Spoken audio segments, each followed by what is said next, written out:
Well, the finale is here. Mike with his Hellfire Club shirt. Oh my goodness, everybody. We are so thankful for this day because we are going to have an interesting conversation about the finale to Stranger Things here on Two Geeks and a Microphone.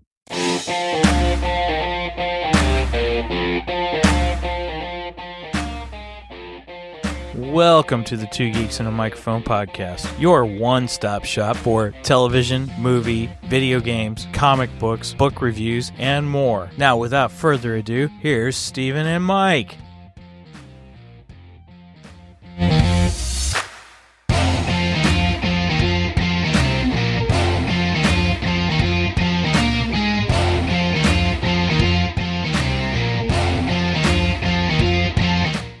Hello there.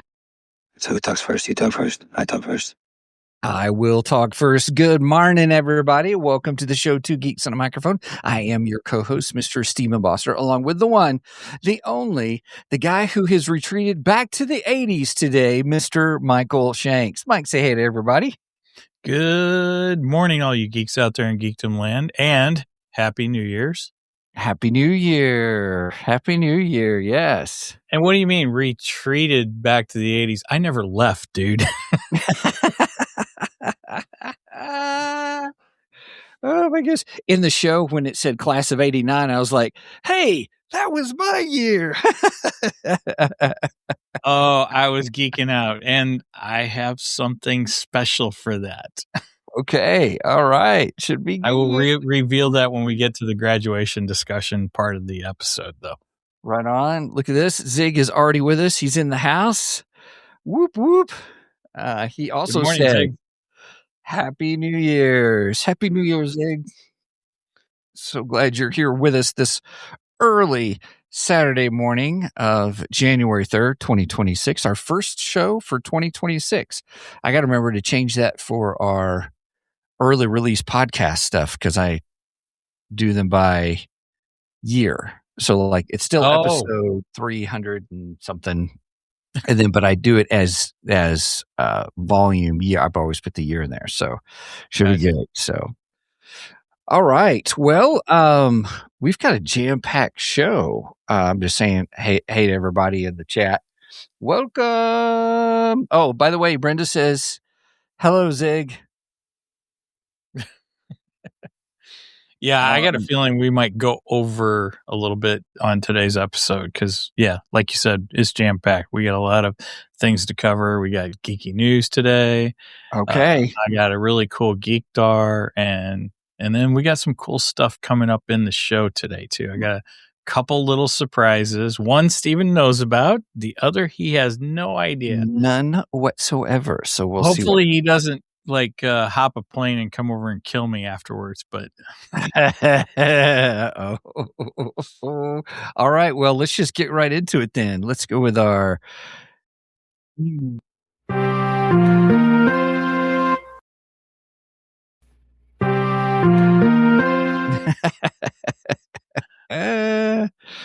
all right, man, what do you got for us today in the geeky news world? Here, let me pull up your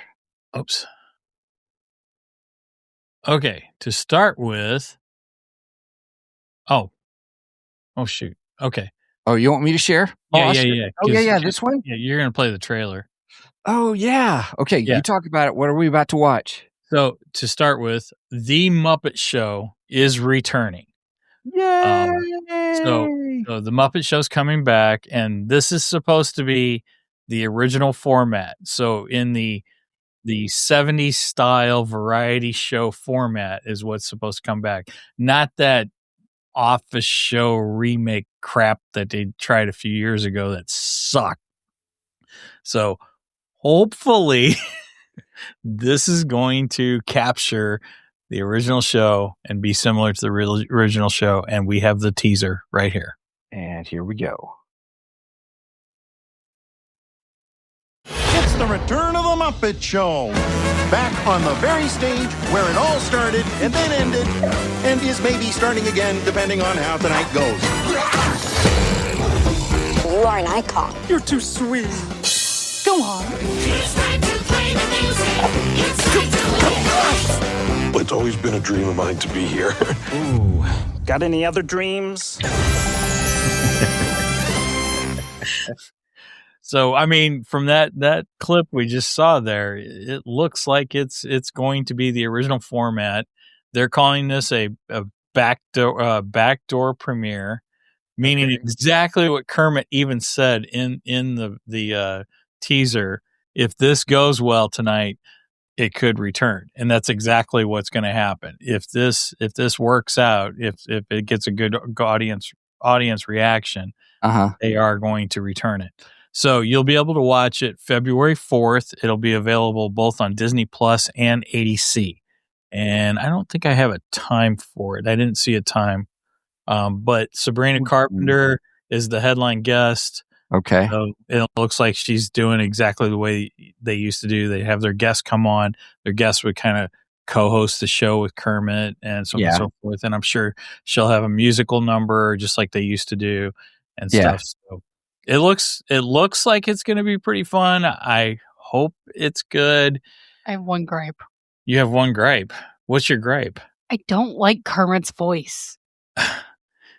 Well, it's not Kermit. There are so many people that can do such a good Kermit voice, and the guy that they have puppeteering Kermit currently, he does not do a good job. I'm not gonna hate on the voice. I'll wait till we see the actual full show. Sure. But hopefully it's like, it's funny. I have been rewatching the Muppet Show on Disney Plus too. That's awesome. I've watched like 12 episodes of the first season, which is pretty funny. Wow. Well, real quick, Zig says waka waka waka. Nice, yes. And then Sage Page is in the house. Hey, Sage, great to have you here with us, man. Hey, Sage, welcome back. Waka waka in Do ho ho ho. It's the return of the Muppet Show. Sorry, I had to. Oh, I love it. So glad you did. That's awesome. Brenda says what? Favorite was Fozzie. Yes. Yep. Zig said the same thing. My favorite is Animal. I love Animal. Animal. Woman, drums. Master. All right. Now on to our next geeky news item. Mm-hmm.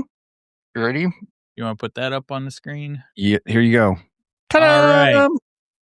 In fashion with the last year, DC and Marvel are doing another crossover yet again this year.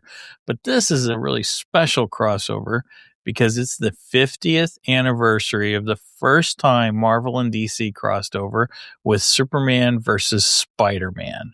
So we do a facsimile reprint of these, meaning that it is the original book with the original ads, so on and so forth.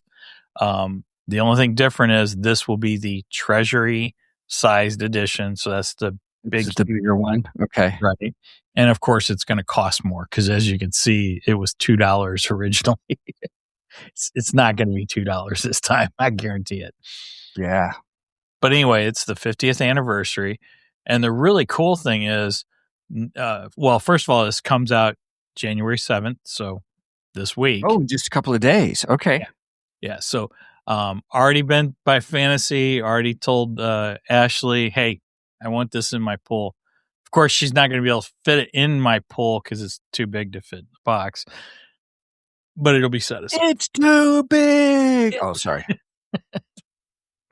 Anyway, but the really cool thing is not only are we getting the reprint, but we are going to get brand new crossovers from Marvel and DC.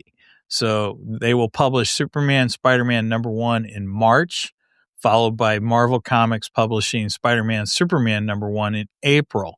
Each one-shot comic will feature original stories starring the two most iconic characters in comic history with creative teams to be announced soon. So you're not only getting the original, but later in spring of this year, we're getting all new stories with the two characters crossing. Cool. So I'm excited about that. I thought that was really cool. I just found out like a few days ago this was happening, and then went into fantasy last night. I'm like, I need this in my pool. Yep. Roger says, we're going to need a bigger box. I got that reference. We're going to need a bigger box. Nice. Cool. Nice. So, okay. 70s goodness being relived there. I love it. Awesome stuff. Very nice. Oh, you know what? We should also mention this week, we will be doing another Creator's Corner. Yes, Tuesday night. Yes. Oh gosh, I can't remember the author's name. Here's what I'll here. Let me do this. Help me out here. This is a little impromptu. I forgot about this until last. Yeah, second. no. So we're gonna have an author on, everybody who's a guest. Let me pull up my here. His book looks a lot of fun too. I started reading it. Oh, did you? Good. I did. I've read the first couple of chapters, and let me get I'm going to pull up my Kindle and see if I can. I share my screens on. I didn't do it as screen as much as give me just a second. Sure. Because I want to show it to everybody. I can't remember his name. I will when it pops up on the Kindle thing here, because I was going to try to look it up, but okay. Oh, here's a question. Once you go, while I get this set up, Sage has got a question. Oh, okay. So Sage says, so if the comic is canon and the rest of the rest that follows are canon, does that mean DC Marvel are officially aware of each other's existence? Like when Strange looks at potential universes, now does he see DC now too? Oh, that's a great question, Sage. I wished I had an answer for that, really. I mean, I would like to say yes, that's true. That would make it canon, and that the DC universe and the Marvel universe can somehow see each other. But I don't know. We'll have to wait and see what Marvel and DC say for the official answer on that. But that is cool. And yes, I think Doctor Strange should be able to see the DC universe. Yeah. That's my just my take on it, but yep. Let's see. Okay, I've read the first 4 chapters. Let me see if I can get it to I'm on chapter. I just started chapter 5. And then Sage says, based on Loki's knowledge on the Nexus events, that it will cause. Yeah. That would be interesting. I'm up for it. Yeah. All right. So here is it's my screen like that. Here, I'll move it a little bit more to the middle. So this is so the name of the book he's talking about, it's Mark Wilson. That's the author. Is the author, yeah. And his book is called Full of Beans. And that's because his name character, I think is his that's his name as you started off. But if you look, he's got here, and those who can't see it, he carries a Polaroid camera with him, and then he's got his briefcase with him. And what he does is he's a PI, he's a private investigator character. And what's interesting about it is he even says he's not a really good one, but what's funny is he has this ability that if he takes pictures of different places and writes on them the time that he saw them, because he has the ability to go back in time and back in time. I saw that. That was good, Mike. That was a good one. So he focuses on his Polaroid picture that he takes, and then he goes back in time. So the beginning story is kind of like there's a cheating husband or something like that, the typical PI kind of a stuff, but there's something that begins to open up more and more.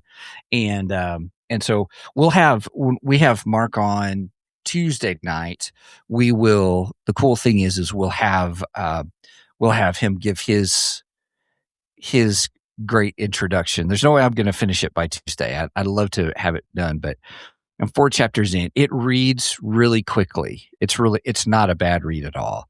I've enjoyed it so far. Here's the characters. Here's the, we're starting to open up into more. Okay. His limitations and stuff like that. And, so it's good. I think it's going to be a great, I do think it's going to be a great interview. I love the concept. The concept's fantastic. Yeah. It's and unique. I love time travel. I mean, I'm a fan of Doctor Who. I'm a fan of Back to the Future. I'm a fan of all kinds of these time travel stuff. So, the idea that he time travels through Polaroid pictures is just hilarious. I love it. Yeah, he has to take a picture of them in order to get back and stuff, and he doesn't know how long he can stay. So he tests it, or he talks about testing it a little bit here, but he gets too worried because I think it implies that if the longer he stays, the more he has to stay back in that time. So he can't go back. So there seems to be this tension of how long he can stay back before getting back to his regular current time. Cool. And also, yeah, it'll be good. I'm glad you brought that up. Tuesday night, everybody. Tuesday night, 7 p.m. So 7 p.m. Central Standard Time. You do the math on the rest because I don't like math. And that'll be on YouTube, Facebook, Twitch, and Rumble. So, all right, cool. Awesome. We ready to move into some Geekdar? Let's do it. Go with the radar, sir. What's wrong with it? I've lost the bleeps, I've lost the sweeps, and I've lost the creeps. The what? The what? And the what? You know, the bleeps, the sweeps, and the creeps. That's not all. Okay, now this next one is just a favor for one of my neighbors. His dog and my dog are BFFs. So, nice. In fact, we've been meeting at the park for almost every day for the last 2 weeks since I've been on vacation from work for the last 2 weeks, and my dog's going to be really upset Monday when everything goes back to normal. But anyway, so this morning I was out there and I said something about doing the podcast today, and he's like, "Hey, don't forget to mention my book." So shout out to Pat Chirella and his book Yellow Moon. And how do you spell his last name? It's CHIARELLA.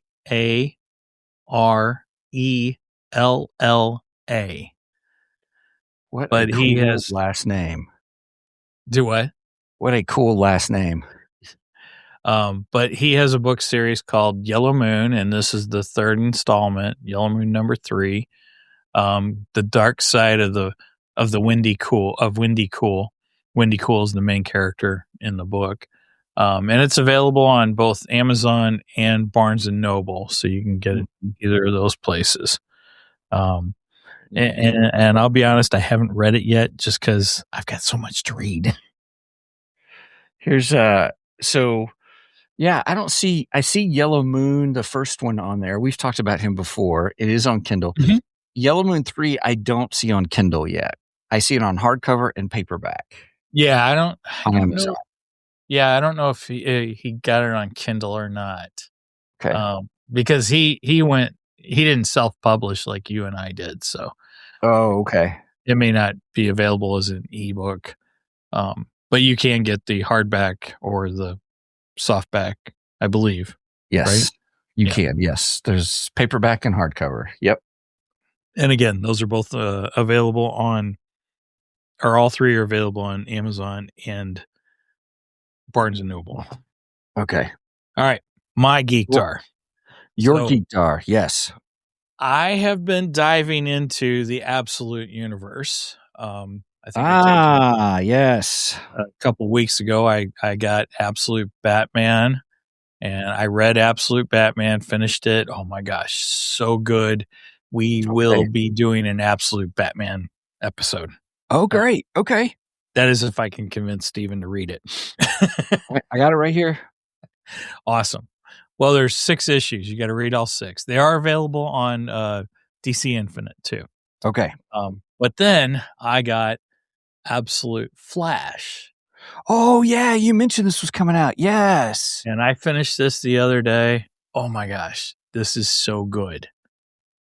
They're like knocking it out of the park with this Absolute Universe. I am really what's enjoying the premise between the Absolute Universe? Why is it Absolute Batman, Absolute Flash? Okay, I don't completely understand the story, but Darkseid somehow creates this basically alternative universe to the regular main DC universe. So, Steven, yes, it is multiverse, but you have completely indifferent takes on each of the main DC characters. For instance, Batman is not the billionaire playboy that we know him as in the regular DC universe. He's more of a regular guy, you know. I won't give it all away, but his origin is slightly different. The whole Joe Chill story aspect is still there, but I won't tell you exactly what happens because we'll talk about the show. Sequences change some. Okay. And then with the Flash, Barry Allen is in it, but Barry Allen's more. Well, he's still a mentor to Wally, but I don't think he's related to Wally because, like, in the main universe, Barry is Wally's uncle. In here, I don't think he's related at all, but he is still does still play the mentor role to Wally in this universe. And but Wally is a army brat. His father is living on base, and Barry is heading up experiments that he brings Wally into, and accidents ensue, and Wally becomes the Flash, and so on and so forth. So, and his rogues gallery, they're all kind of under Wally's father's control, which is wild. So they're all sort of part of the military. I'll have to let you read because I want to do an episode on Absolute Flash also. Okay. I am really enjoying these stories, but this is the cool thing. So Absolute Flash, the first 6 issues, which makes up volume 1 here, is entitled The Flash of Two Worlds, which is a tie-in to Silver Age Flash, Barry Allen, and one of his first appearances with Jay Garrick. And this is, it's a facsimile reproduction of the Flash of Two Worlds. Okay. So the title of the Absolute Flash is an homage to the original Flash of Two Worlds. And then the other day we were at Half Price Books, and I happened to find another comic which came in during the DC Rebirth era.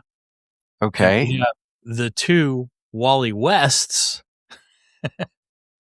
and it's an homage to the original Flash of Two Worlds. But instead of the guy crying out for help, just a random person crying out for help, it's Barry Allen, and the 2 Wally Wests are coming. That's pretty cool. So I thought that was really cool how the Absolute Flash paid tribute to one of the original titles. I thought that was kind of cool. It is cool. So that's my Geek Dark for today. Okay. Right on. That's cool. Well, I've got so several of you know that we talked about it last time that a couple of months ago I got my Lone Wolf number 1 and 5, and then for Christmas I got number 2 and 3, and then I went ahead and got number 4, Lone Wolf Chasm of Doom. I'm telling you, the art on these covers is just fantastic. It is beautiful. It really is. Yeah. So the Kai series. So now I have the first. So it's a 32 book series. I have the first 5, which is called the Kai series, and then episode 6. There's some cool events that happen in book 5. Then it becomes the Magna Kai series, which is about 7 or 8 books, in there. Then there's the Grandmaster series, and then there's the Rebirth series, not Rebirth. What's it called? I can't think of it now, but where he restarts the order kind of series. But it's a choose your own adventure book, but it's a game book. So I can do a special episode on them and stuff like that. So I now have the first 5 books, which I'm pretty excited about. So now I have that series. So I'm going to go through and read those before I buy any others. But and also I'm excited about that. And then the other book I'm reading, which is kind of nerdy, kind of nonfiction-y, but it's called The Digital Delusion. And it's how classroom technology harms our kids' learning and how to help them thrive again. So it's my brother got it for me. I just started it, but it's a phenomenal book on this guy who used to be an educator. Then he became a neuroscientist. And then he's talking about how he's not anti-tech, but he is pro-learning. And he's done studies, and he brings the receipts to how our digital era is actually, I'm going to say it like this. He doesn't say it like this, but it's making us dumber. We're not learning like we used to. We're not processing. We're giving our processing powers over to other things. And so, and he shows how it doesn't improve. And then he gives, that's just the first part, but then the next part, the part of the book, which I'm really looking forward to, is how do we change that? So in other words, he's not just griping, but he says, these are the solutions. These are the things that we need to do for learning. What does cognitive science tell us about learning? And so, does he tell you to read more? He tells you, I haven't read all, but I'm sure it is read more. But I think I'm not for sure. It's this whole thing on where he says, chapter, what can we do as parents and teachers? And so he does talk about learning. He does talk about recall. He talks about how to, what does memorization do for us when we're in a society that, well, I'll just go look it up. I know how to look it up. Uh-huh. And how do we improve I'll that? Google it. Yeah. I mean, I'll just Google it. Yeah. I have that information. That sounds like an interesting book, actually. Yeah. My brother gave it to me for Christmas. Cause he knows I'm all about learning. How do you learn? How do you communicate learning, especially with, being a Christian? How do I encourage people with their Bible studies? Cause as a previous pastor, people ask me questions about those kinds of things. So anyway, it was pretty cool. Very cool. Now, I didn't tell you why we went to Half Price Books. Oh, I'm sorry. Yes. We went. Oh, it's okay. No, since you brought up the books, the Lone Wolf series, that's actually what we were looking for. We were trying. Oh, really? Trying to find them? Yep. Nobody around here has them. Yeah. So it looks like the only way I can get them is if I order them from Amazon or Barnes and Noble. Yeah. Which is probably what I'll end up doing. Yeah. Did you go to Project Aeon? I did. In fact, Megan and I have both gotten back into playing our Nintendo DS as well. All right, I have to clarify this. The Nintendo DS that I'm playing is actually Brenda's. Of course, she ain't touched it in a decade. So, but I found that I can buy this. Well, Megan actually got it for me for Christmas, my birthday. She got it for me for my birthday. They're these cards. They're SD cards, and they're called R4 Retro or something like that. And you can get them on Amazon, and they've got all these retro games, and you can just plug it right into your DS, and you can play all kinds of games. It's fun. So nice. So I've been messing with that, and in that Project Aeon, is that what it's called? Eon. Yeah. They have DS versions of the first 5 books. And I tried putting them on there, and it says it's loading, but it never loads. So it never loads. I don't know I don't know if I'm doing something wrong or what, but it looked cool, to be able to do it on your DS. I think that would have been neat, but I just can't get it to work. So gotcha. So I guess I'll just have to get the books. Yeah. Instead of doing it digitally. So yeah. Okay. Cool. Yeah. It'll be fun. All right, man. Well, anything else? We probably need to hit it is now bottom of the hour. It's time to hit the main. Yes. I say we jump into the main event.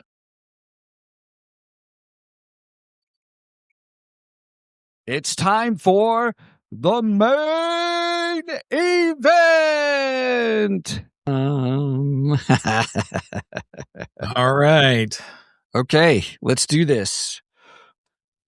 I'm excited. All right, here, everybody. We're talking Stranger Things, season 5, the last episode, episode 8, the finale. This not the season finale, the series finale. And if you have seen it, please chit chat in the chat real quick. We've got Nathan saying, "Hey guys, Hey, nice Nathan. to have you with us, Nathan." And interesting. Must be talking about. I don't know sure what we're talking about. That was listening because I missed that. Sorry, I try to keep up on these. Angie is in the house. She says, "Hey, y'all." Hey, Angie. Glad to have you here with us. Now, if you've seen it, please comment below saying that you've seen the episode, because here's why. We can't do this show without spoiling. It is gonna be totally spoilerific.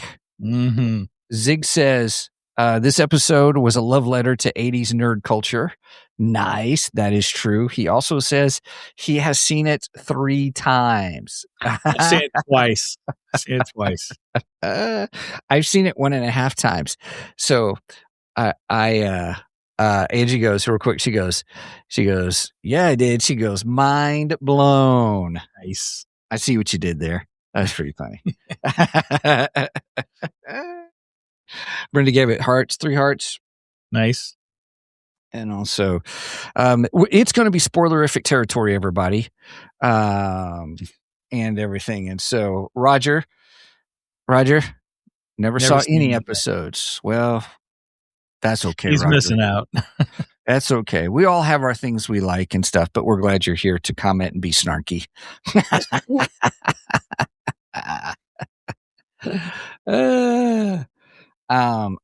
Zig says, best use of side 2 of an LP ever.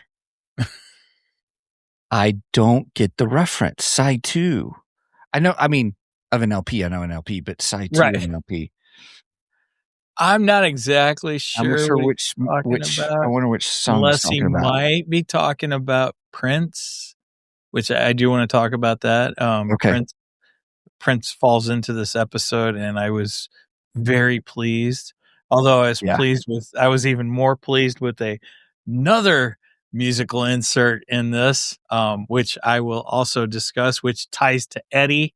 There's a whole ball. I mean, it's like the meme with the conspiracy theory and all the strings and everything, and yeah, it's almost like that. So, but we'll get into that later on as we go. She goes, the song, Angie's the song. Zig says they used the record as the detonator. Oh, yes. as the detonator. I see what you mean. Yes. Nice. And then I knew, Angie goes, I knew you would enjoy that, Mike. Sage Page Omega says LP long play vinyl. Yes. Yes, sir. Yes. I just didn't make the connection of the thing. So yeah, good. Man, it's so great to have you guys out there. This is awesome. A long play vinyl is a record, a 33 RPM record. That's what that is. Yeah. Although they're starting to learn that, because now LPs seem to be coming back, vinyl seems to be coming back and stuff. So, all right, they do. Let's jump into Stranger Things season 5, episode. I don't know 8. what the number of the episode was. 8, 8. Which is the season finale. For our scale, I think it's very appropriate, since this is the final. What did I title our show? I forgot. Final campaign. Right. Since our show is entitled The Final Campaign, I decided that I think we should do D20s as our nice. Okay. All right. I like that. Okay. Well, all right. Overall score. Do you want to start or do you want me to start? I can start. Okay. Overall score. Now we are just scoring the episode. As far as the series goes, the series I'd probably give a 9 out of 10 out of the entire series to begin with. I've absolutely loved and enjoyed this series. Can you believe this series began in 2016? Wow. Yeah, it's been that long. That's crazy, man. That is just freaking crazy. Anyway, this episode, I thought it wrapped up very well. It did a good job tying the bow on pretty much every character, except we did leave one slightly open-ended, and we'll get to that. I don't want to get a spoiler yet, but so we did have one slightly open-ended character. But everything else had a nice clean bow on it. Still had some great 80s goodness throughout the episode, just as it has the entire series. Did an excellent job at that. Had some great music. Prince and Iron Maiden. Oh, yeah. So good stuff. Such good stuff. Really, really happy with that. I love the story. I love the battle. I love getting the background on Henry. I thought that was great. We finally get his background and learn more about him and kind of find out why he is what he is and everything. And overall, I'm giving this a 9 out of 10. I really, really enjoyed it. It was fun. Right on. Yeah. 9 out of 10 D20s. 9 out of 10 D20s. Nice. Okay. I'm right there with you. This episode, I totally give a 9 out of 10 D20s. I thought it did a nice job of bringing everything they could to a close. There's still some loose ends, but I mean, you've only got so much time you can put stuff in. Go ahead. Angie's up there. Yeah. So Angie said, I'll get it. Angie said, I give it a critical hit, 10 out of 10 D20s. Nice. She goes, there were a few things, but overall they didn't bother me. So, yeah, Angie, you're correct. There's a couple of things, but in the grand scheme of things, nothing's going to be perfect that pleases everybody on all things. Sure. But I really enjoyed it. I got the feels a couple of times, some epic, sequences, even though I thought they could have been longer, but you can only do so much, And so, but overall, was it worth watching? Yes. And then I just went back and watched the big battle sequences and stuff like that at the second time around, kind of a thing. So you did some Steven skips for the second timer. Oh, yeah. That's okay. Yeah. Zig says they had Here Comes Your Man by the Pixies, 10 of 10. I think they had music for every genre, every subgenre in this show. Yeah. Honestly. Yeah. So anyway, so the Angie says the original episode I think was supposed to be 3 hours something. I have heard that there's like a lot of stuff on the cutting room floor. I have heard that. I think it was Emergency Awesome. There was a follow-up, but he said he would talk about it later. So I'm not sure what all that entails. So, gotcha. Yeah, I enjoy myself some Emergency Awesome YouTube channel. All right. I got to shed my jacket. He's hot.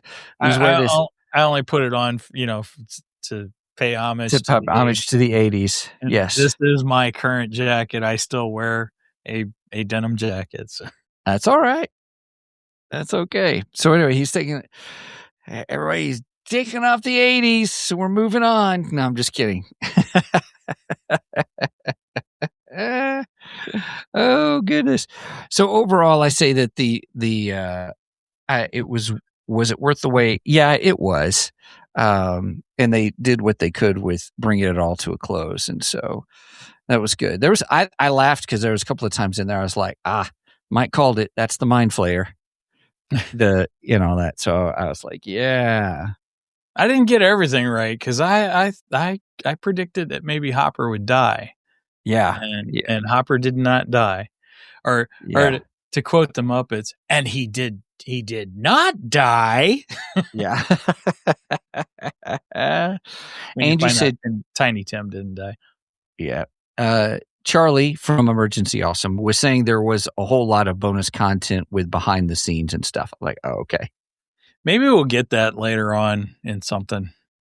Maybe the brothers will release that in something else or somewhere down the line. So don't be too disparaged in the fact that he left a lot of things in the cutting room floor. Besides, Netflix probably said, here, you get 2 hours, so and such, and that's it. And he probably had to fit it in that time. I think it's slightly over 2 hours. But well, if I remember, even Lord of the Rings had like tons of extra footage, tons of it. And so when they finished it, I think they burned a lot of it. Some of it they kept, but yeah. Most movies do have some kind of extra footage, Oh, yeah. Yeah. Angie says, yeah, it's supposed to come out at the end of this month, I think. Oh, cool. Okay. All right. Right on. All right. So what do you want to talk about first? What's your favorite part? Well, you know what? Let's do something fun. Yeah. I'll give a shout out to Roger. Roger sent me this yesterday. So it turns out that in one scene, I don't remember if it was in this episode or one of the other episodes, but there's a scene where you see what's his name? What's the character? I can't think of the character's name. The guy that gets all the stuff for him.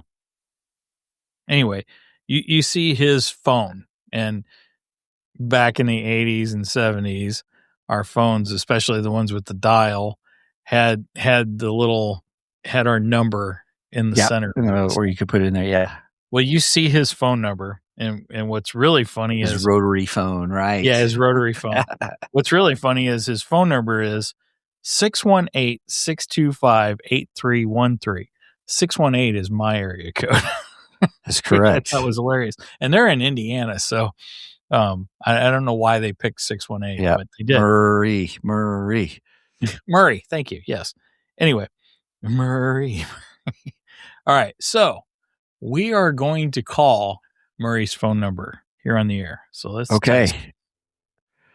He's dialing the number. You have reached the residence of Murray Bauman. Mom, if this is you, please hang up and call me between the hours of 5 and 6 p.m. as previously discussed. If this is Joyce, thank you for calling. I've been trying to reach you. I have an update. It's about, it's probably best if we speak in person. It's not good or bad, but it's something. If this is anyone but my mother or Joyce, well, you think you're real clever getting my number, don't you? Well, here's some breaking news for you. You're not clever. You're not special. You are simply one of the many, many, many nimwits to call here, and the closest you will ever get to me is this pre-recorded message. So at the beep, do me a favor, hang up, and never call here again. You are a parasite. Thank you, and good day. Sorry, this mailbox is full and cannot accept any more recordings. Thank you for using the voicemail system. Goodbye. So if you call the phone number, that is actually what you get.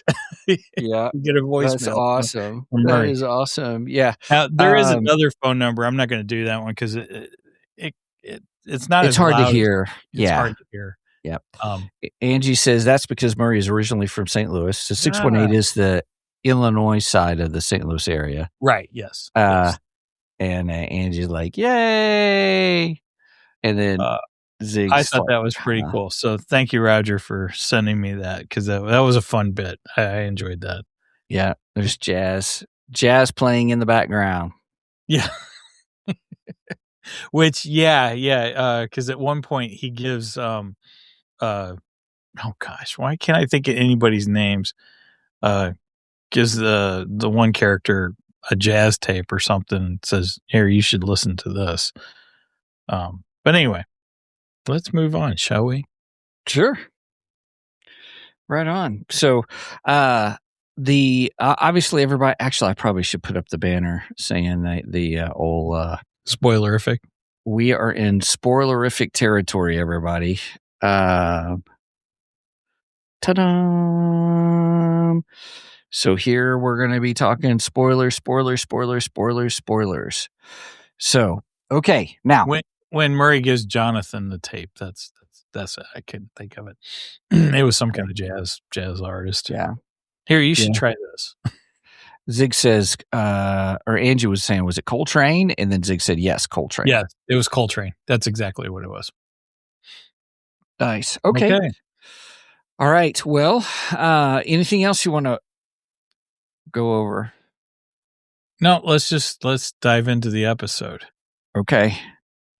Dun dun dun dun dun dun dun dun dun dun dun dun dun. My favorite part. Can I talk about my favorite part? If you have not watched Stranger Things, the series finale, stop right here, pause, go watch it, come back, unpause.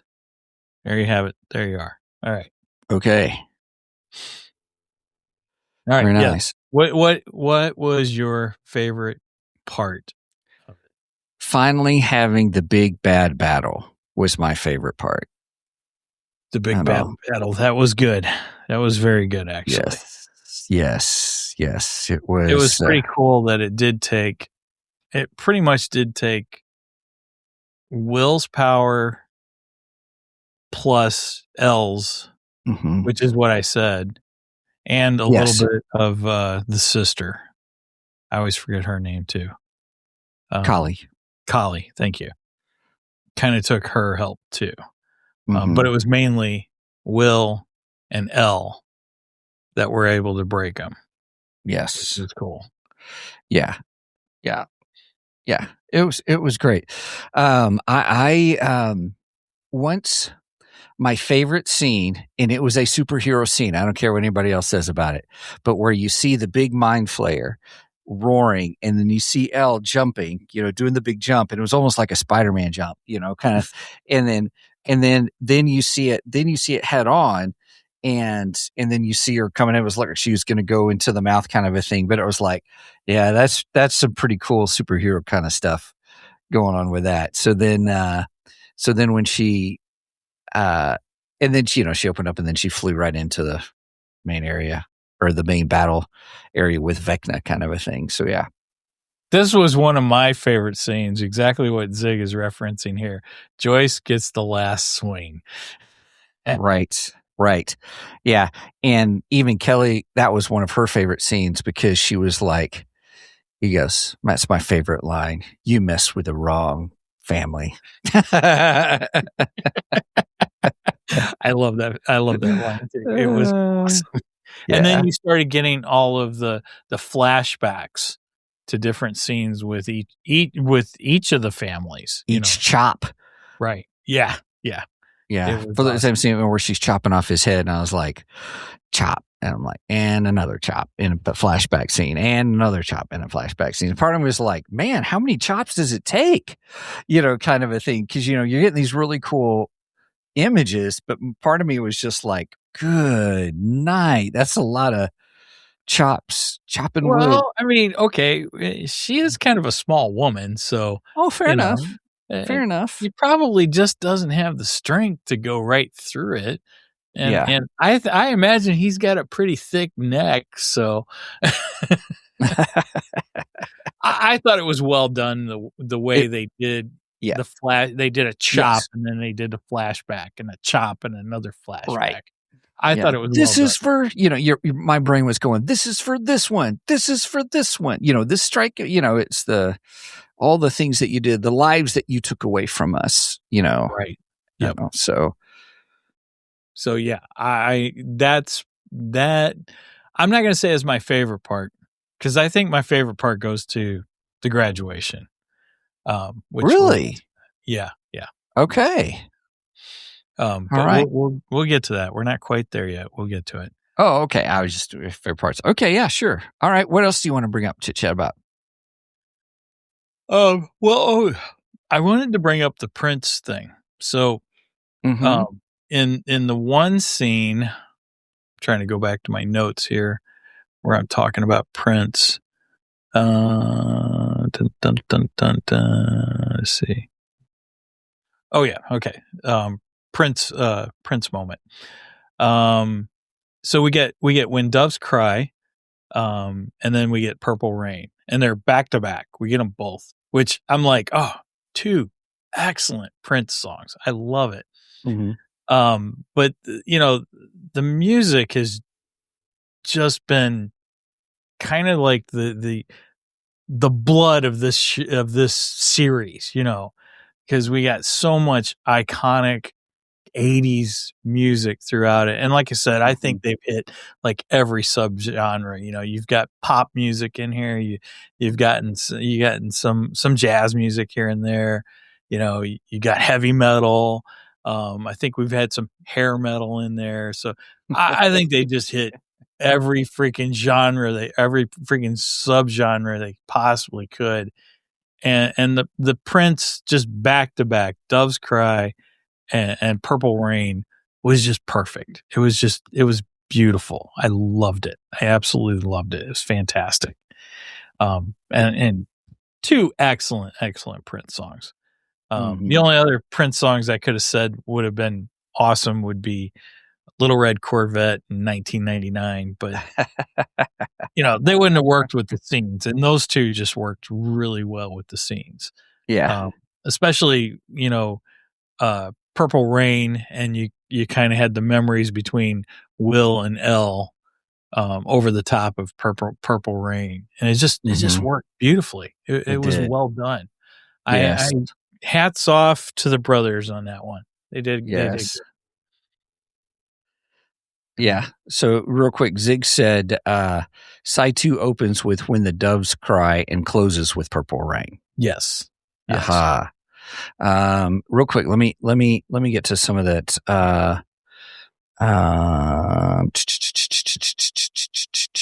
Holy cow, there's been a lot of stuff. Yes. So Angie goes, Death and Carnage. She also says, same. I was freaking out at that part, assuming that was the big battle at the end.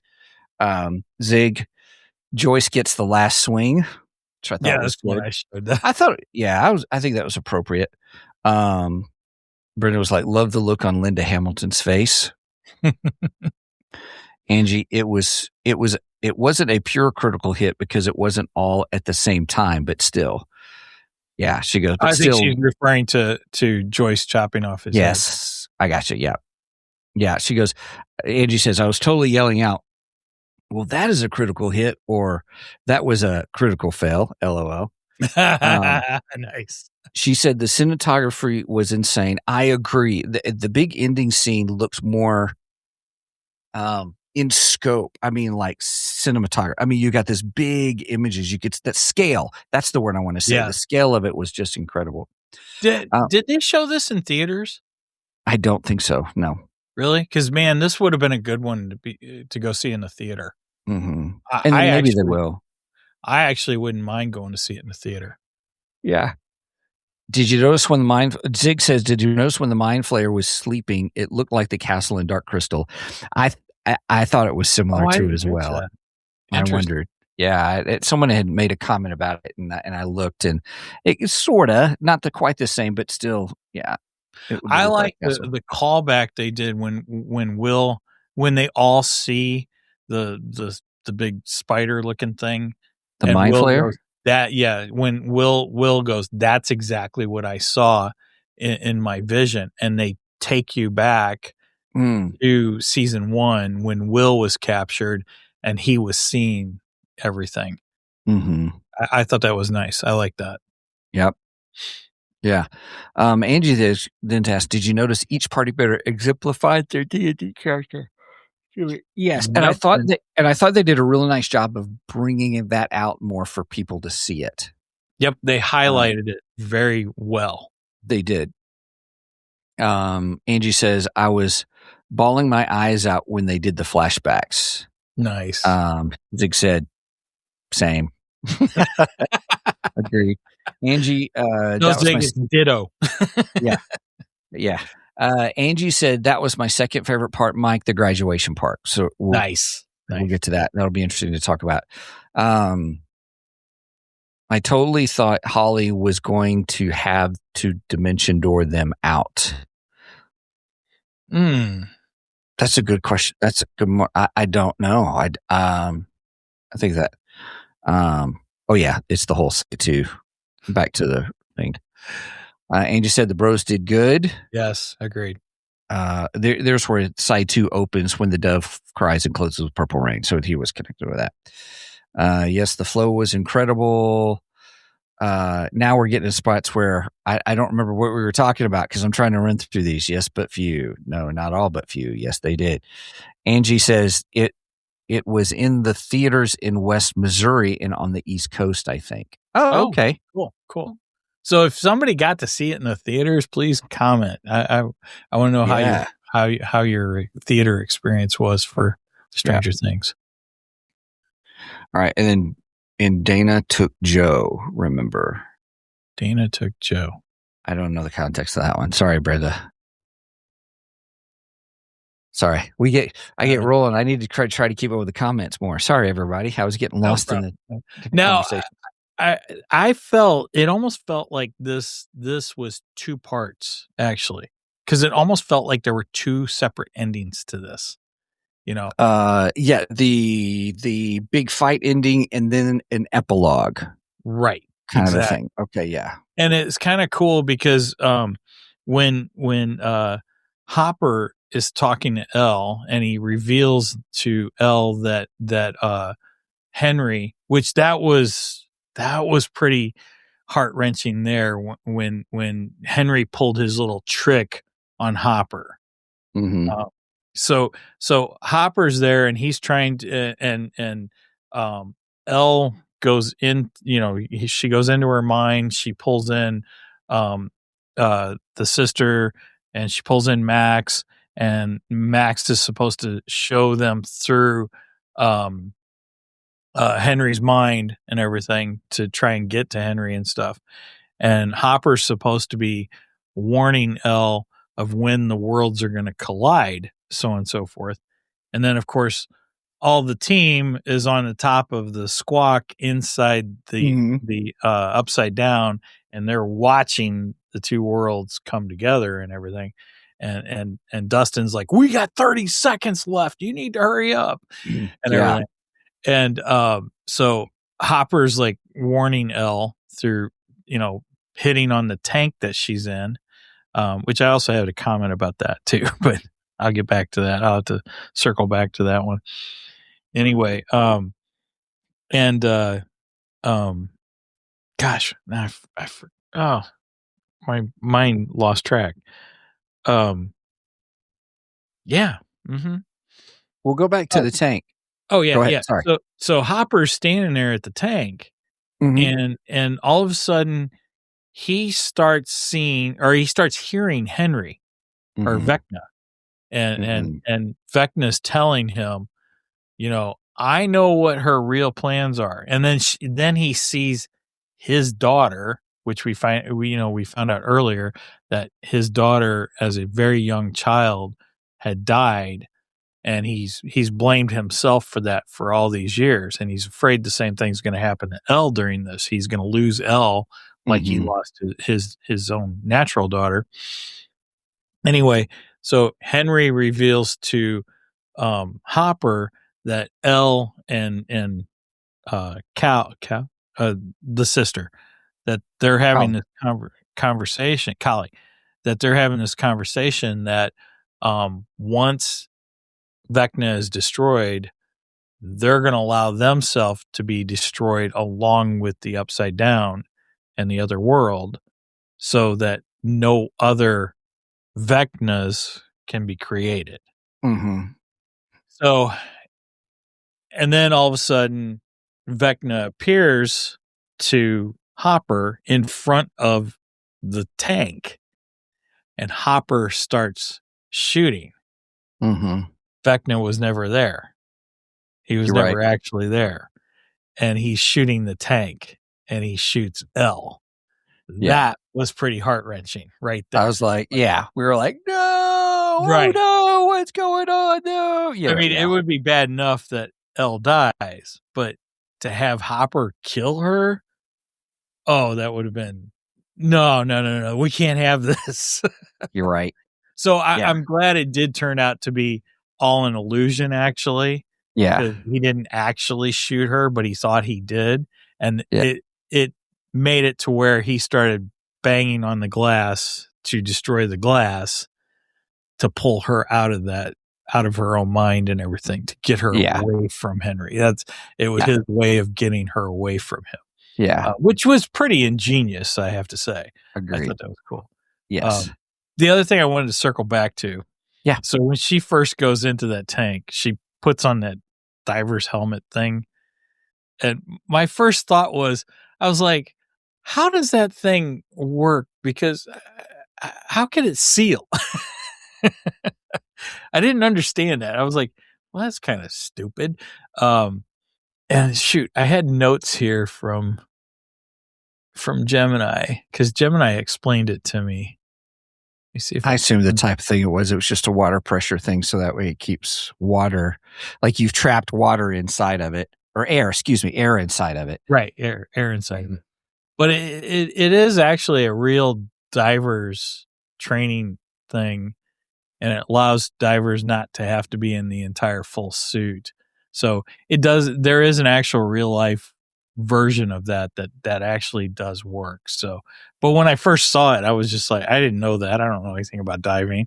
I've never dived before, so I don't know anything about this. But yeah.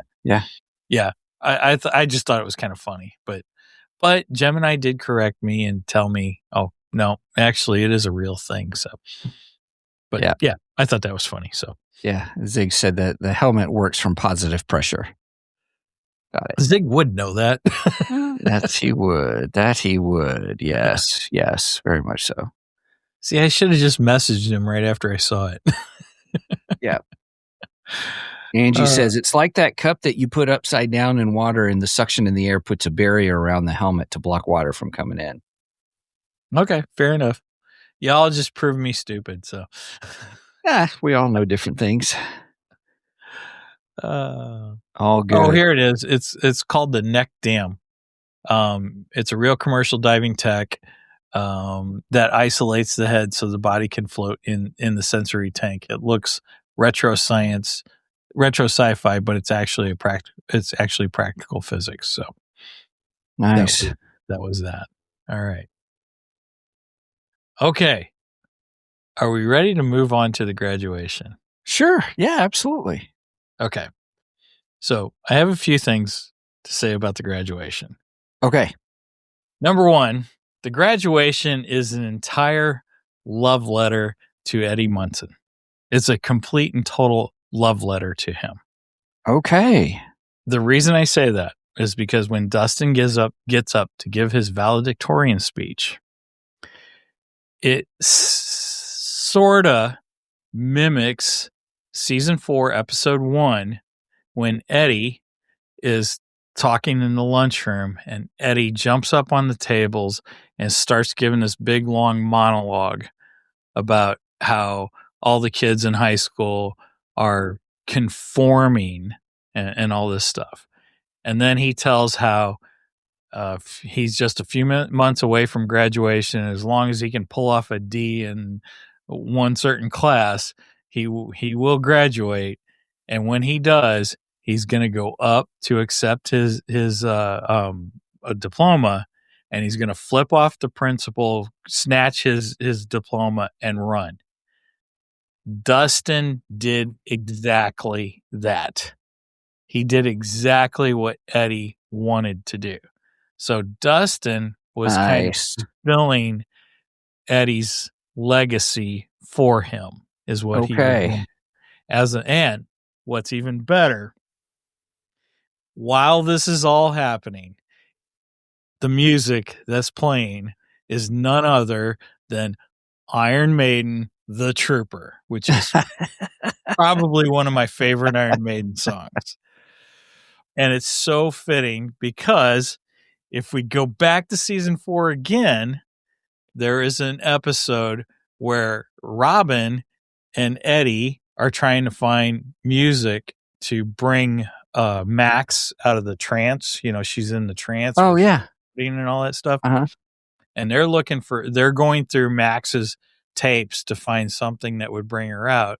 And Robin's like Madonna and I don't know. She throws out some pop stars names and stuff. And and then Eddie pulls out Iron Maiden Peace of Mind cassette tape. Peace of Mind has the Trooper on it. Okay. And then Robin says, "No, we need real music." And Eddie goes, "This is real music," which Iron Maiden Peace of Mind is a masterful album. It's fantastic. If you have not listened to it, you should. It's incredible. But anyway, so we have that whole tie-in. And then the other tie-in, which I thought was pretty brilliant, if you look closely at Vecna, he kind of resembles Iron Maiden's mascot, Eddie the Head. They look very similar. And then, of course, Eddie Munson, who's the metalhead, is named after Eddie, Iron Maiden's mascot. So there you go. There's the whole big conspiracy. That's pretty cool. All that. Now, those are great connections. Nicely done. Thank you. Now I have to give credit to there's a YouTube channel. Every once in a while I catch it. I can't think of the guy's name, but he's a Ukraine guy he's a total metalhead. He's a big Maiden and Judas Priest fan. So he and I have that in common. We're both big Maiden and Judas Priest fans. And I watched his video and he started pointing these things out and I was like, holy crap, he's right. So I wanted to bring him up on our show and stuff. So I can't take 100% credit for that, but you did your research though. That's all right. I went back and watched the scene with Eddie and him walking on top of the lunch tables and everything, and I was like, oh yes, this is a fantastic scene. I forgot all about this scene. And it was great because they were talking about doing his big campaign and everything for D&D, and they're like, well, Luke's not going to be able to make it because Luke was on the basketball team and the basketball team had their championship game that night and everything. So I thought that was just fantastic. But I have a surprise for Steven. Okay. Let me see if I can find my picture here. Since it was revealed that our heroes are from the class of 89, I did something here, and Steven, you want to go ahead and share this? Yep. I kind of freaked out. I'm like, oh my gosh, they're class of 89. Well, Steven and I are both class of 89 also. Yeah, why is that not coming up? Oh, okay, hang on, give me a second, everybody. Let me make it. There we go. And nice. Holy cow. Whoops. Wait, what's going on? It disappeared. What happened? It did disappear. Oh. There it is. Media share. Oh, it's media. Okay. Look at that, everybody. Can you see it? Okay, there. Oh, did you see it? All right, here. Let me delete that. There it is. There we are together. Oh, here, let me change I'll make our things. Here, let me switch us on the screen. So then that way. So we're on the right sides. We're on the correct sides. Yeah. Sorry, I guess I did it backwards. Oh, anyway, my goodness. Look at that. So that is mine and Steven's senior pictures from our yearbook. Since we were a class of 89. So you can see what we look like in the 80s. So in the chat, do we look like we could have fit in with our crew? with the I think so, by golly. Here goes Zig. Goes, look at those children. Yeah, we were young. We were young. Holy cow. I would have been 18 at that time. Yeah. Yep. Man. Yeah. But I thought it'd be fun. They were class of 89. We are class of 89.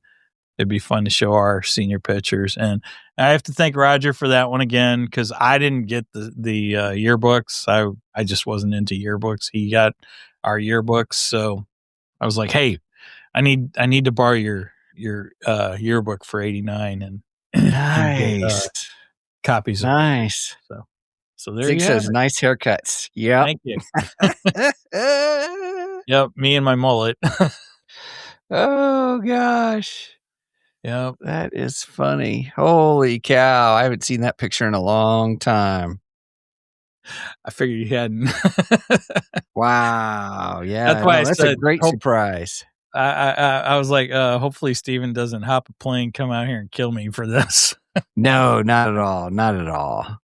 Not at all. That's awesome. And it took a lot for me to show that picture, because I've been hiding that picture for years. Oh my goodness. That's us in our 80s goodness. Man. Right, where we had to wear a tie or something like that, if I remember right. Yeah. I think mine. No, you know what? Mine can't be my prom, because my prom tux, I had a bow tie, so that's not my prom tux. Yeah. I don't know. Anyway. Oh my goodness. Now, if you think about this, the kids graduated in '89. That makes them as old as us. Yep. They're in their 50s now. Yep. I was going to do an AI thing of what they would look like in their 50s, and I forgot to do it. So. Oh, that would have been cool. Yeah. Take a picture, move it. Brenda says, hey, I fell in love with that boy. That's awesome. Yep. Oh my goodness. Yeah. Holy cow. Boy, I feel old. Real quick, Angie says, gotta run, but I love the moment with Steve, Nancy, Jonathan, Robin. Think we need a spinoff. I love the way Mike basically, in a sense, broke the fourth wall to tell us the happy endings of the group. Yes.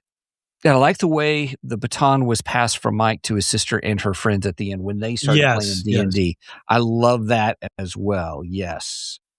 Yeah, I do want to discuss how they ended this out, because I thought it was real cool. So we have the graduation and everything. Oh, and then Dustin also reveals, he pulls off his graduation gown, and he's wearing a new Hellfire shirt. Club. And if you notice, it says Hellfire Club lives. Yeah. So that's another little tribute to Eddie, basically saying Eddie lives. So I thought that was pretty cool. That was great. But then they get invited to a party, which of course Dustin's just like, yeah, should we go? Should we go? And Mike says, no, I have a better idea. And then we get the scene with all the older ones. So, Nancy and them, and they're all having kind of a little party on top of the squawk, on top of the radio station, and talking about where they're going, in the future and everything, which was cool. I like that. Nice little tie up for the older ones. Yeah. And we got our main heroes. Well, the main heroes decide we're going back home and we're going to finish our campaign. And so they finish out playing D&D. So the whole thing ends almost exactly the way it began. And I went back and watched the opening scenes for season 1. Mm-hmm. And it doesn't exactly start right there, but slightly into season 1, you see the sprinklers in front of the house, and then they go into the basement, and then that's where Dustin, Will, Luke, and Will, because Max wasn't a part of it yet, they're all sitting there playing D&D. And now we have the same group plus Max who are finishing it out playing D&D. And I thought it was very fitting. I really liked it. I thought the ending was great. Real quick, Christian's in the house. Hey, Christian, good to see you, man. He goes, wow, rocking the mohawk. Pretty picture before. Yes, I was. And then Zig goes, Montauk is the new series. They teased it. Oh, really? Okay. Montauk was a television sci-fi horror concept created by the Duffer Brothers in the original iteration of their hit Netflix series Stranger Things. Okay, Montauk. Montauk is also the Montauk Experience. You probably saw it in. It was a TV series. The Montauk was that organization that dealt with Godzilla. They investigated Godzilla and stuff like that. But that's where I've heard it before. Okay. And then, but anyway, so I'm not for sure. So I know there's something called the Montauk Project. Godzilla thing is not Montauk; it's Monarch. Oh, it is Monarch. You were correct. That's Monarch. Montauk. There's a Montauk experiment, which was, and the only reason I know that's from the Y Files. Yes, I love the Y Files. Everybody, YouTube show, great on all kinds of stuff. And, but I'm not for sure. I'm not sure what Montauk is all about openly. Well, then of course during their campaign, they finished the campaign off, and the funny thing is, at first they lose. They all lose. Mm-hmm. Which is great because Max is throwing things around and she's like, "What? This game sucks. I hate this." Right. And everything. And Will, being a very masterful storyteller, comes back and says, "But wait, this happens." And a blue mist comes up, and the whatever he made Elle's character. I'm sure Zig will tell us. Yeah. He'll tell us in a moment, I'm sure. But she comes back and basically finishes it off for them and wins the campaign for them and everything. Yeah. And then Will starts telling each one of their stories, which is cool. And because, he kind of says that the two characters that Luke and or not Luke. Yeah. Is it Luke? See, I get my characters all mixed. Max and I can't think of Lucas. Max and Lucas. Basically, they fall in love, and then you see them in the theater together and stuff. And then Dustin, his character, goes off to study and everything, and you see him at college, but he makes time for the casual adventures, and then you see him coming out of the front of the college and meeting up with Steve, and Steve's got his truck with a camper behind it, which I thought was fantastic. Yeah.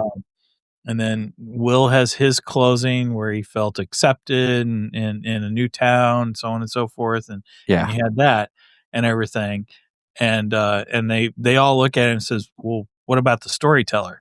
And he says, "Well, he continues to tell stories about all of his friends and everything." Yeah. And I thought that was cool. And then they were like, "That's good." And then they were like, "Well, what about, basically Elle?" And he's like, "Well," he says, "she has a story, but we don't know if it's the real ending or not." And basically tells the same story that he told to Hopper when he was refusing to go to graduation, and then Hopper comes and finds him and tells him, "Hey, you got to move on, and so on and so forth." And basically tells the same story that he told Hopper, but he changed it slightly and gave Elle a really nice ending. Mm-hmm. Yeah. So, I really liked it. I thought it was great. I thought it was great. Yes. And I liked how each of them were like, well, he said, "Well, we don't know that that's the real ending, but I believe." And each one said, "I believe." And that's the way they ended. And I thought it was incredible. Great ending. It was a great ending. Yeah. So let me ask you, do you think that's what I think? I'm just going to say it. I think that's it. Because here's why I think I like it. One is if we, I saw someone else do a YouTube short on this, so I can't take credit for it. I can't remember who it was, but they talked about how it easily easily been a mirage because from Kali, because if you remember, Elle was holding the bullet wound on Kali, and so there should have been blood all over her hands. Oh yeah, good point. And when you see her, when you see Elle in the doorway of the upside down, and she's got her hands, and you can see the palms and stuff with her hands and everything. There's no blood on them at all. Real quick, Zig said mage or sorcerer. I knew Zig would know. And Zig said, I choose to believe. I choose to believe too, Zig. Yes. Agreed. So I'm sorry. I didn't mean to interrupt you. But the blood on the hands, so on. Yeah. No, that's pretty much the gist of it, kind of a thing. So so that's where I choose to believe that as well, that's the ending. I agree. I think that is the ending, which gives Elle a really nice ending. I mean, I guess that's why I say they kind of left it hers sort of open ended to where if they really wanted to explore her coming back, they could. Yeah. But they don't have to. It's a great way to. I think it's a great way to end the series. I think they did a really, really good job on the ending of this. Yeah. I thought it was satisfying. If she did die, I think she gets a hero's death, which is great. I always like a hero's death. And if she didn't die, she gets a happy ending. So, yeah. Yes. Yep. Zig said the wound wasn't real. As soon as Murray blew the chopper, their powers came back. Okay. Cool.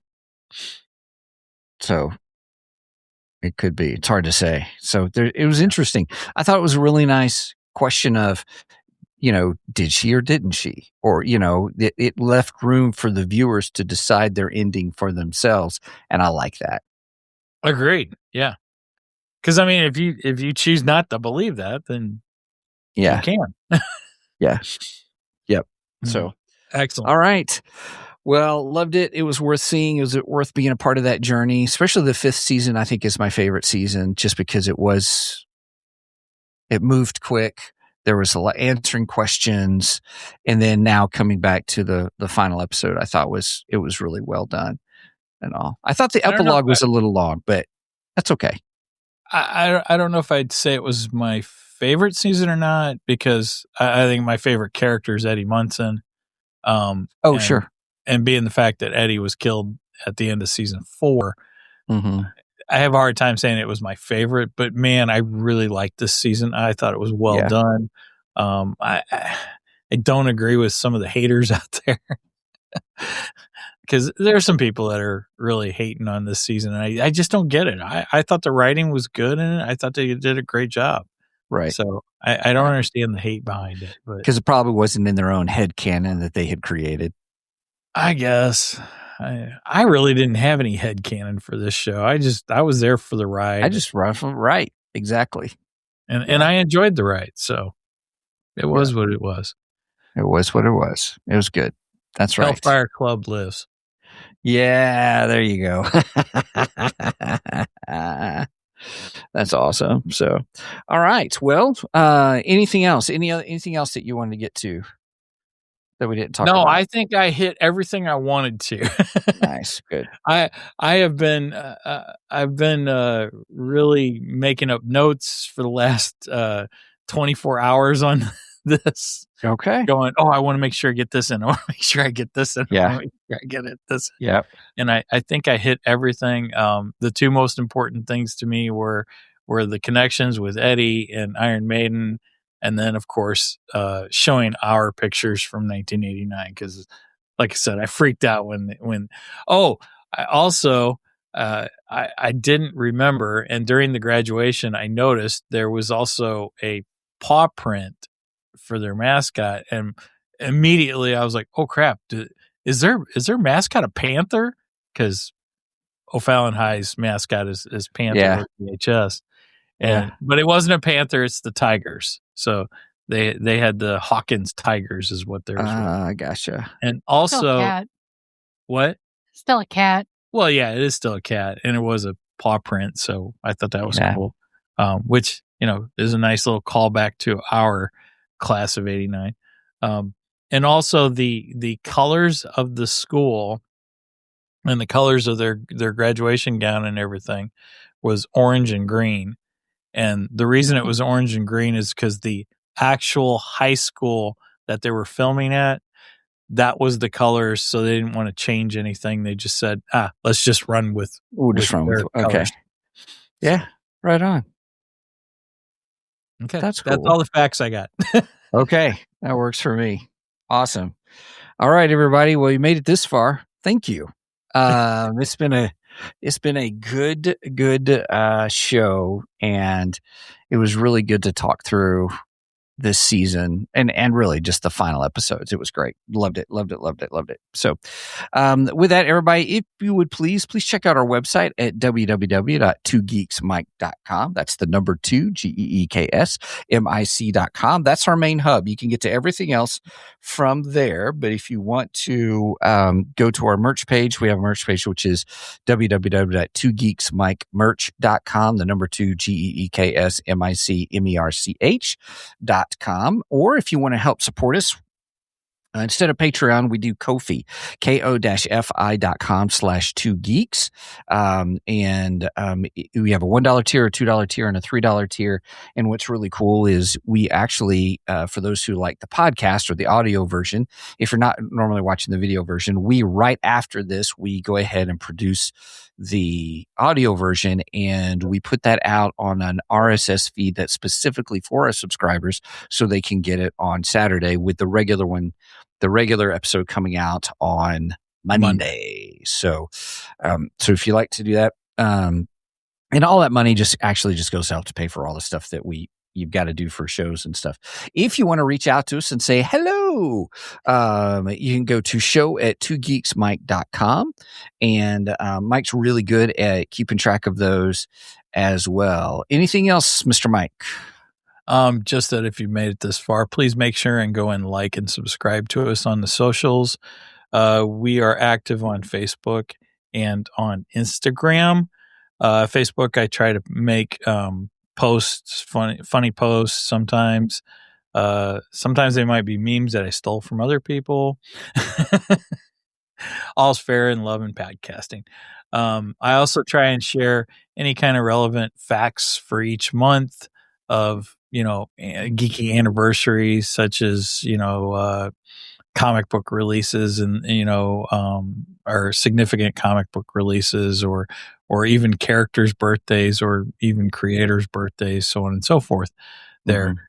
So you can get all that stuff there. In fact, I think I got one today that'll be popping up on there. So just go make sure and subscribe and watch for that kind of stuff.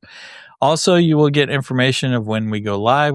Speaking of going live, we go live every Saturday morning at 9 a.m. Central Standard Time. You do the math on the rest, and we are live on Facebook, YouTube, Twitch, and Rumble, which I think all 4 links work today. So, yay! All right. With that said, any last words, funny anecdotes, etc.? Nope, I'm good. Okay. That was a good show. Thank you. All right. With that said, don't forget, Hellfire Club lives. Please do not skip this episode, because we are much more better than the rest. Cheers. Cheers.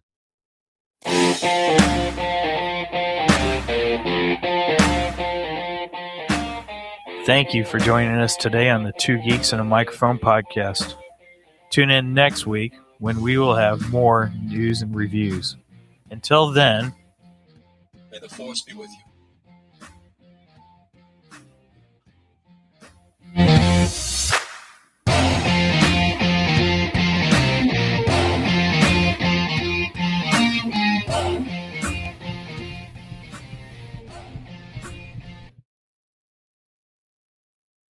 I'm going to walk that stage next month. I'm going to look Principal Higgins dead in the eye.